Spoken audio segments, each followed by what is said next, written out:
இந்த மரவள்ளி கிழங்கு பார்லி தோசை எப்படி செய்யலான்னு பார்க்கலாமா? ஹாய் ஃப்ரெண்ட்ஸ், இன்றைக்கி மரவள்ளி பார்லி தோசை தான் செய்ய போகிறோம்.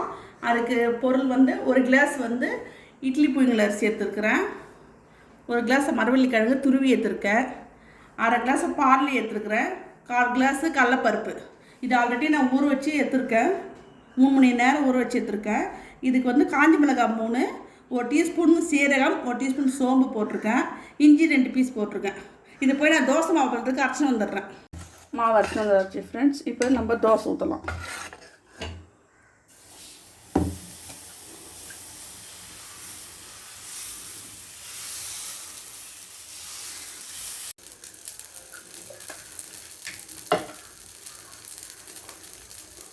கூட வெங்காயம் போட்டுக்கிறேன்,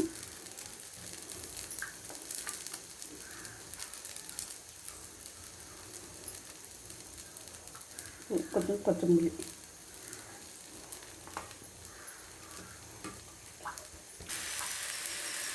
இந்த தோசை ஹெல்த்தியான தோசை, இல்லை பார்லி மரவள்ளி கிழங்கு கலந்துருக்கனால ரொம்ப ஹெல்த்தியானது. இதுமாதிரி ஒரு முறை வீட்டில் செஞ்சு பாருங்கள் ஃப்ரெண்ட்ஸ்.